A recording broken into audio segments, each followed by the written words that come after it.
Fala galera do Direito Civil, eu, Ana Silvia, mais uma vez com você aqui, escolhendo um tema de extrema importância para você estudar aí na sua casa para o seu concurso. Antes da gente começar a aula, antes da gente abrir o primeiro slide de introdução, senta no sofá, gostoso, confortável, quentinho, só não dorme. Copinho d'água do lado e quem junto com a gente? Nosso eterno companheiro, o Código Civil. Não deixe ele de lado ainda na hora do teu estudo. Acompanha a aula junto com ele, você sabe que facilita o teu estudo. A aula de hoje, a gente vai começar a falar sobre o direito sucessório. Trouxe alguns conceitos para vocês que são de extrema importância para vocês conseguirem estudar o direito sucessório propriamente dito. Então tem bastante conceito hoje e também algumas partes que a gente vai relembrar, trazer alguns conceitos lá da parte geral também do direito civil. Prontos? Posso começar? O que é a sucessão? A gente sabe, a gente estuda o direito sucessório porque o principal tema é a sucessão.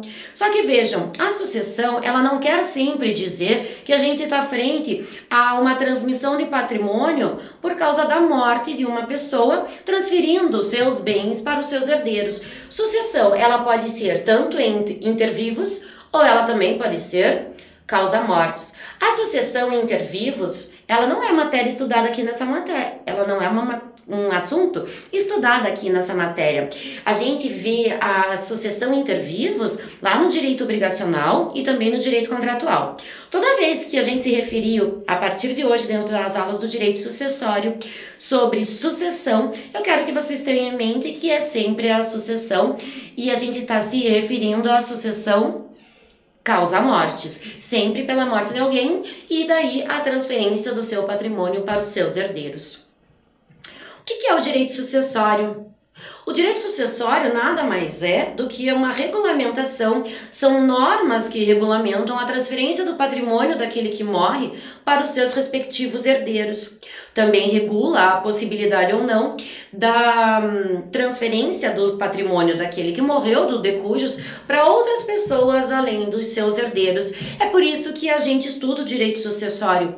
E falando em por que estudar o direito sucessório, vejam, extremamente legal a gente falar que tem um nicho muito bom dentro do mercado, né, direito aí, na advocacia, no direito sucessório, inventário e partilha, é bem bacana de trabalhar com isso. Tem bastante regra, depois que pega é tranquilo. A gente tem aqui o nosso objetivo maior, que é você alcançar a sua vaga no seu concurso aí predileto. Então, a gente não vai falar muito sobre a parte prática, mas sim sobre conceitos, o que pode cair numa prova, uma pegadinha ou outra, ok? Pergunta, a morte acaba com tudo? Quando a gente estuda lá no comecinho, né, na parte geral do direito civil, porque a morte extingue todos os direitos. Alguns autores não concordam, outros concordam e assim por diante. Veja, a morte ela não acaba com tudo, nem para o mortinho, nem para o de cujos e muito menos para os seus herdeiros. Veja só. Para o de cujos, aquele que faleceu, ainda existem resquícios, como diz o Flávio Tartucci, de direitos da personalidade. Vou dar um exemplo para vocês. Artigo 12 do Código Civil, lá da parte geral, que fala sobre a proteção dos direitos da personalidade. No parágrafo único do artigo 12, ele fala que se for imagem, honra que está sendo ali lesionada de alguma forma do morto, do de cujos, existe sim a possibilidade dos herdeiros entrarem com uma ação de indenização por danos morais, porque uma pessoa estava ferindo, de qualquer forma, a imagem, por exemplo, daquele que já morreu. Então, o direito, ele acaba, ainda mesmo após a morte, ele acaba por proteger certos direitos, principalmente não, vou arrumar aqui minha palavra, ele acaba por proteger somente os direitos da personalidade daquele que morre. Porém, como a gente falou, quando eu perguntei se a morte acaba com tudo, e eu falei muito menos para os herdeiros, por quê? Porque é a partir da morte que abre-se a possibilidade de sucessão. A sucessão é aberta a partir da morte. Isso é tão importante dentro do nosso ordenamento jurídico que a própria Constituição Federal, no inciso 30 do artigo 5º, traz como direito fundamental, o direito à herança. Os herdeiros têm direito fundamental em ter a possibilidade de receber a herança. Então vejam como é um assunto bem importante, não somente dentro do direito civil, dentro do direito privado, mas que também interessa ao direito público. Quando vocês começarem a estudar, na verdade a rever todos esses conceitos, a gente vai percebendo que a sucessão, o direito patrimonial da sucessão causa-mortes, ele sai da esfera do direito privado, alcançando também a esfera do direito público, uma vez que trata-se de direito previsto na Constituição Federal, no artigo 5º, o direito à herança. Existem modalidades de sucessão. Vejam, hoje o meu objetivo não é a gente conseguir falar tudo sobre as modalidades de sucessão. Isso você vai ter oportunidade de ver em outra aula aí. Hoje a gente está fazendo um apanhado geral para a gente sentir para a gente ter esse primeiro contato com o direito sucessório e a gente ver as principais e básicas diferenças que existem entre essas formas de sucessão. Abre comigo lá, gente, o artigo 1786 do Código Civil. Como eu disse, o Código Civil facilita o nosso estudo e traz pra gente as modalidades de sucessão. Se você ler a letra da lei, é muito simples. A sucessão dá-se-á por lei ou por disposição de última vontade. Então, a gente tem aqui que a sucessão tem duas modalidades. Pela lei, que a gente chama de sucessão legítima, e também pela última vontade do hereditando. Aquele que morreu, ele tem direito, sempre dentro das possibilidades que a lei lhe dá, que a gente também vai ver isso. O de cujos, ele tem a possibilidade, ele tem o direito de, em vida, querer passar algum bem para alguma pessoa, e isso existe a possibilidade. Por isso que a gente tem duas modalidades de sucessão. A primeira é dada pela lei, aquela que obriga o de cujos a transferir os bens a certas pessoas. Por outro lado, a autonomia da vontade dentro do direito privado, a gente sabe que é de extrema importância. Não poderia deixar de ser dentro do direito sucessório. O direito do sucessório, então, também coloca a autonomia da vontade como um dos seus princípios. E diz que o de cujos pode sim em vida testar algum bem, algum quinhão referente ao seu patrimônio para uma pessoa que não seja um herdeiro legítimo, aquele indicado pela lei. Quando a gente lê esse artigo 1786, a gente consegue também extrair desse pequeno artigo três princípios principais que regem o direito sucessório. O primeiro deles é o princípio a respeito à vontade do hereditando. Quando o Código Civil, a lei, possibilita a pessoa a fazer um testamento, um codicilo, a gente vai ver isso, calminha. Quando a lei possibilita possibilita o de cujos transferir seus bens para aqueles que ele tem vontade, e não somente para aqueles que a lei impõe, ele está trazendo aqui o princípio da autonomia da vontade. Também tem o respeito aos direitos da herança e dos familiares. Por quê? Acabamos de ver, gente, no artigo 5º da Constituição Federal, no inciso 30, que a herança é um direito do herdeiro, previsto constitucionalmente. Assim, o Código Civil não poderia dizer, o de cujos pode testar tudo em vida. Não. A lei diz, certas pessoas você tem a obrigação de fazer a transferência por ser de interesse da família. E por fim, também o princípio do quinhão necessário, da divisão necessária. A lei diz que nenhum herdeiro que estiver ali na mesma classe vai ter algum tipo de diferença no recebimento dos seus quinhões, por ser mulher, por ser filho mais novo, por ser filho adotado e assim por diante. Se você é filho e seu pai falece, todos os filhos, independentemente da origem deles, vão receber a mesma parte, quinhões iguais. Então, nesse artigo 1786, a gente tem as modalidades de sucessão e há também os princípios principais que regem o direito sucessório. A gente está falando aqui que o direito sucessório é aquele que regulariza, institui leis que falam sobre normas, procedimentos para passar, para transmitir propriedade, patrimônio daquele que falece para os seus herdeiros. Mas qual é esse momento? Quando que existe a transferência do patrimônio do de cujos para os herdeiros? Abre para mim, eu acho que é um dos artigos mais importantes dentro do direito sucessório, não pode esquecer, o artigo 1784. Diz que, aberta a sucessão, a herança transmite-se desde logo aos herdeiros legítimos e testamentários. Desde logo. Pensa comigo. Eu tô aqui dando aula para vocês e imagine que meu pai está no hospital e meu pai acaba por falecer nesse exato momento. Todo o patrimônio dele, desde logo, nesse momento, é transferido para os herdeiros. É lógico que não existe um passe de mágica que vá lá no cartório de registro de imóveis e troque o nome do meu pai para o meu nome. Mas é uma ficção jurídica. Essa ficção jurídica da transmissão da propriedade do de cujus para os seus herdeiros no momento da sua morte se chama princípio da Saisine. Esse princípio da Saisine, ele é importado do direito francês, vou falar francês agora para vocês, e ele se chama droit de Saisine. Ah, que lindo, né? Esse princípio da Saisine, antes de eu explicar ele, deixa eu fazer um parênteses porque é importante. Não é todo autor que, se vocês estiverem lendo, chamam a Saisine, o 1784, de princípio, mas também uma regra. Maria Helena chama de princípio, o Tartucci também. Então, vejam aí, dependendo do que autor que vocês estão lendo, vocês não vão achar o princípio da Saisine propriamente dito, mas sim direito de Saisine. Então, gente, voltando aqui a um conceito do princípio da Saisine. Diz o legislador que, no momento da morte, logo com a abertura da sucessão, a sucessão ela se abre a partir da morte. Naquele instante que a pessoa morreu, o seu patrimônio, o seu dinheiro, os seus imóveis, os seus carros, são transmitidos desde logo com a abertura da sucessão, ou seja, com a morte dele, aos seus herdeiros legítimos e testamentários. Mas como dito há pouco também, não existe passe de mágica, muito pelo contrário. A gente sabe que o inventário compartilha, se for judicial, pode demorar aí muitos anos. Muitos, tipo 15, 20, é muito tempo.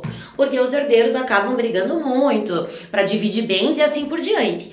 Mas o princípio da Saisine, como uma ficção jurídica que diz que no momento da morte, ou seja, no momento da abertura da sucessão, há a transferência do seu patrimônio daquele que morreu para os seus herdeiros, tanto legítimos quanto testamentários, quando o testamento houver. Falando um pouquinho para vocês sobre a abertura da sucessão. Falei agora, por força do artigo 1784, que traz o princípio da Saisine pra gente, que a abertura da sucessão se dá com a morte. Eu fiz esse slide só pra gente lembrar um pouquinho de alguns conceitos sobre morte que vocês já sabem, vocês já viram lá na parte geral do Código Civil. A morte... diz o artigo 6º do Código Civil que ele coloca fim à personalidade. Mas como dito há poucos, a gente sabe que não são todos os direitos da personalidade que são extintos pela morte. Como o parágrafo único do artigo 12, que eu acabei de citar e trouxe mais um exemplo nesse slide para vocês, que é o artigo 20 do Código Civil, que protege os direitos da personalidade do de cujus. Bom... Relativizando então o artigo 6º, que fala que a personalidade termina com a morte, a gente sabe que resquícios dos direitos da personalidade ainda continuam a existir. Então vamos relembrar agora quando que acontece a morte para a gente ver bem certinho quando que ocorre a tal da abertura da sucessão, para daí incidir o princípio da Saisine e desde logo o patrimônio do de cujus ser transmitido aos seus herdeiros. Primeira modalidade de morte é a morte real. É a mais fácil, tem um corpo estendido no chão. O corpo tá lá, levou um papalaço na cabeça, morreu no hospital, morreu. Tem corpo, morte real. Agora nós temos duas possibilidades em relação à morte presumida, com declaração de ausência ou sem declaração de ausência. A morte sem declaração de ausência, se eu não me engano, está no artigo 7º do Código Civil, depois dê uma olhadinha aí, fala que aquele que estava em guerra ou em algum lugar que teve um desastre natural e não se acha o corpo, existe a possibilidade do juiz decretar a morte presumida sem ausência. Por outro lado, existe a possibilidade também da morte presumida com com ausência, com declaração de ausência. A morte presumida com declaração de ausência é aquela que o cara sai de casa para comprar pão na panificadora e nunca mais volta. Ele sai sem celular, somente com a roupa do corpo, cincão no bolso para comprar pão e nunca mais aparece. Um diz, eu vi ele andando lá no interior de não sei aonde. Ele simplesmente some. Seu corpo não é achado, mas não se tem notícias também dessa pessoa. Quando a gente tem morte presumida com declaração de ausência, não esqueça que a gente tem que fazer todo aquele procedimento de ausência para daí ter a abertura da sucessão provisória, depois a abertura da sucessão definitiva. Não posso falar tudo agora aqui para vocês, porque senão a gente muda de tema de aula. Se você perdeu essa aula, volta lá, vai na parte geral, tem uma aula só sobre morte e morte presumida. Dá uma olhadinha lá que vale a pena. Por fim, existe também a comoriência. Comoriência está prevista no artigo 8º do Código Civil e fala o seguinte: se 2 ou mais indivíduos falecerem na mesma ocasião, não se podendo averiguar se algum dos comorientes procedeu ao outro, presumir-se-ão simultaneamente mortos. Imagine que tem uma família inteira dentro do carro. Esse carro desaba de um precipício. Tem como você dizer que uma pessoa morreu antes da outra para efeitos de direito sucessório? Por exemplo, tem como eu dizer que o pai morreu antes, então os seus bens vão ser transmitidos para a esposa, 50%, por exemplo, a esposa, 50% para os seus filhos. Logo depois morreu a mãe. Então aqui a mãe que vai pegar 50% do pai, mais os seus 50%, depois vai transmitir para os seus filhos. A gente não tem essa possibilidade. Ou ainda, olha só, se os filhos morreram antes dos pais, tudo isso dá um problema de direito sucessório quando a gente chegar mais lá no final do curso de direito sucessório falando sobre partilha. Quem morreu antes é que vai transmitir para aqueles que sobreviveram mais um pouco. Como a gente não tem como dizer quem sobreviveu durante mais tempo, quem morreu antes do que quem, a gente disse que todos morreram ao mesmo tempo. Essa é a comoriência, extremamente importante aqui também dentro do direito sucessório. Falando da comoriência, esqueci de trocar slide. Bom, volta. Artigo 8º, Código Civil. Importante também aqui, olha só. O artigo 8º, ele tem presunção relativa. O que isso significa? Não é porque todo mundo morreu no mesmo acidente que tem que ser aplicada a comoriência. Todo mundo morreu junto, não. Existem julgados e eles são bem fácil de entendimento, porque assim, um casal tá dentro do carro. Batem o carro, acontece uma tragédia, um deles, quando chega o SEAT, está morto e um é levado para o hospital e morre 1 hora depois. Posso aplicar o princípio da comoriência aqui? Não me parece razoável. Por quê? Primeiro que a gente sabe quem morreu antes, a gente tem uma certeza. Então, o princípio da comoriência, ele é afastado quando existe a possibilidade da gente dizer com certeza absoluta se um dos familiares morreu antes do que o outro. Muito bem. Falando agora sobre o local da abertura da sucessão. Artigo 1785 diz que a abertura da sucessão vai se dar na última residência do decujus. Até aí tudo fácil. Eu moro aqui em Curitiba, minha abertura da sucessão vai ser aqui. Mas existem pessoas que têm pluralidade de residência. Então daí diz o Código Civil que a gente pode abrir a sucessão em qualquer uma delas. Diz o Código de Processo Civil, por sua vez, que pode-se também abrir inventário e partilha no local da situação dos bens. O que isso significa? Imagine que eu faleça em São Paulo, eu moro no Rio de Janeiro, mas todos os meus bens estão no Mato Grosso. Eu tenho um monte de fazenda de gado. Posso abrir meu inventário? O meu não, né? Porque eu não vou estar aqui para abrir. Mas posso abrir o inventário dessa pessoa lá no Mato Grosso, por ser mais fácil a averiguação, quantidade de bens, cabeça de gado e assim por diante? Com certeza. Então aí a gente tem várias hipóteses onde eu posso fazer a sucessão, ok? Normas sucessórias no tempo. Bem interessante essa questão. Vocês sabem que teve essa transição do Código Civil de 1916 para o Código Civil de 2002. O Código Civil de 2002 entrou em vigor muito bem, gente, 2002. Veja, não faz tanto tempo assim. Existem talvez a possibilidade de terem casos onde a morte ocorreu antes da entrada em vigor do Código Civil de 2002. Como é que eu regulo isso? 1787. Regula a sucessão e a legitimação para suceder a lei vigente ao tempo da abertura daquela. Abertura daquela o quê? Abertura daquela sucessão. Quando que abre a sucessão? No momento da morte. Morreu, abriu a sucessão. Então diz, pra gente fazer aí um resumo desse artigo, que vai valer a lei no momento da morte da pessoa. Daí, imagine que você chega e tem alguém que morre no ano de 2001 e não abriram o inventário a partir até hoje. Que lei que vai incidir em relação a esse teu caso? O Código Civil de 1916, porque o Código Civil nosso atual só entrou em vigor em 2002. Pra gente fechar esse assunto, abre pra mim um dos últimos artigos aí do Código Civil, o artigo 2041. Ele é categórico e diz que as disposições deste código relativas à ordem de vocação hereditária não se aplicam à sucessão aberta antes da sua vigência, prevalecendo o disposto na Lei 3.071 de 16, o famoso Código Civil de 16. Só algumas expressões aqui importantes a gente saber. Vocação hereditária. Aqueles que são herdeiros, ele é herdeiro legítimo, ele é herdeiro necessário, é testamentário e assim por diante. Não tem como você modificar, aplicar a lei nova, digamos, que é o Código Civil de 2002, no caso onde a morte aconteceu sobre a égide do Código Civil de 1916.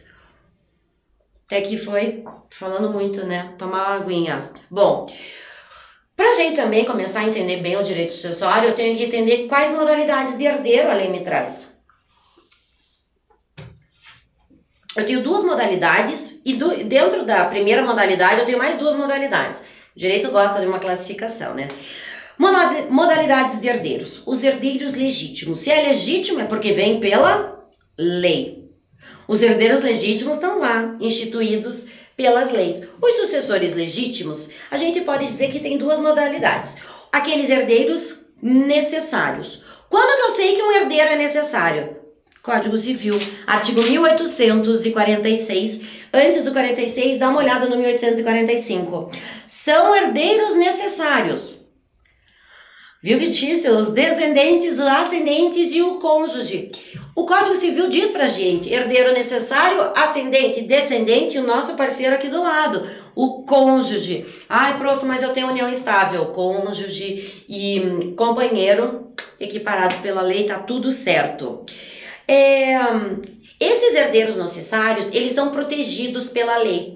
Se uma pessoa falece e tem herdeiros necessários, ela não pode, em vida, testar em relação a todo o seu patrimônio. Eu sou fã de um time de futebol. Você não pode fazer um testamento passando toda a tua fortuna para esse time teu de coração. Decoração assim, tá? Não é decoração. Deixando os seus herdeiros na mão, digamos assim. Tanto isso é verdade que o artigo 1789 do Código Civil diz que, havendo herdeiros necessários, o testador só poderá dispor da metade da sua herança no momento do testamento. O testador, aquele que quer transmitir os seus bens para outra pessoa quando da sua morte, ele pode fazer. Só que ele só pode fazer, para ter validade esse testamento, metade dos seus bens no momento que ele está testando. Ele só pode testar 50% dos seus bens. Segunda modalidade de herdeiros legítimos, são chamados os herdeiros legítimos facultativos, ou seja, aqueles que não são obrigatórios. Os herdeiros facultativos não são aqueles em linha reta. Vocês lembram quando vocês estudaram direito de família que os herdeiros em linha reta são que têm o mesmo ancestral e os colaterais é que estão do nosso lado? Os colaterais até 4º grau são previstos como os herdeiros facultativos dentro do Código Civil, até 4º grau, primo lá, né? Que vocês já sabem isso, tenho certeza que vocês viram minha aula sobre isso. Agora, como eles são facultativos, se uma pessoa morre, ou uma pessoa em vida ainda, antes de eu matar ela, deixa eu contar um pouco da vida dela. O cara não tem herdeiro necessário, não tem mãe nem pai, não tem cônjuge e não tem filhos. Quantos por cento ele pode testar? Quanto ele quiser, porque o artigo diz pra gente que ele só pode testar, ele vai testar 50% quando ele tiver herdeiros necessários. Qual que foi esse artigo que a gente leu? 1799. Quando tiver herdeiro necessário, só pode metade dos bens. E se ele não tiver herdeiros necessários, ele pode testar 100%? Pode. Porque daí não são os necessários. E os nossos herdeiros facultativos? Por serem facultativos, não obrigatórios, aquele não que vai morrer, e a gente vai falar sobre a herança dele agora, não tem obrigação de transferir o seu patrimônio para os herdeiros facultativos. Tanto é verdade que o artigo 1850 diz que, para excluir da sucessão os herdeiros colaterais, basta que o testador disponha do seu patrimônio sem os contemplar, dê o seu patrimônio para outra pessoa. Tranquilo até aqui? O que é herança? A herança é um conjunto de bens, é uma multiplicidade de direitos, deveres, obrigações, patrimônios, dívida, dinheiro, que vai ser a herança. Como eu acabei de dizer, as dívidas também fazem parte da herança. Engraçado que às vezes, né, tem cliente que olha para você e fala assim: ah, eu quero fazer o inventário a partir do meu pai faleceu, tá bom. Ah, mas ele tem, eu tenho que receber lá da poupança dele, tem 500 mil lá. Tá, pois é, doutora, mas tem que ser meio embaixo do pano porque ele tem um contrato de 1 milhão que ele não adimpliu, o pessoal está cobrando ele. Tem possibilidade? Não. Com o dinheiro do decujus, você vai ter primeiro que pagar as dívidas, porque fazem parte da herança, para depois somente poder fazer a partilha em relação ao que sobra, tá? Então a herança nem sempre é só coisa boa. Falando de herança, o que é espólio? A herança constitui o espólio. Com a abertura da sucessão, toda essa herança, ela forma esse conjunto de bens, fazendo uma universalidade de direitos, uma vez que existe patrimônio, direito, deveres, como dito agora há pouco.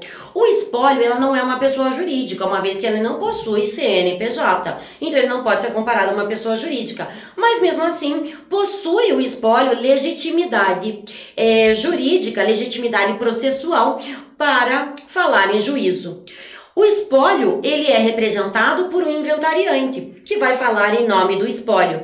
Quando que extingue o espólio? Quando que essa figura, essa ficção jurídica não existe mais. Quando houver a extinção da partilha, que é a segunda parte do inventário.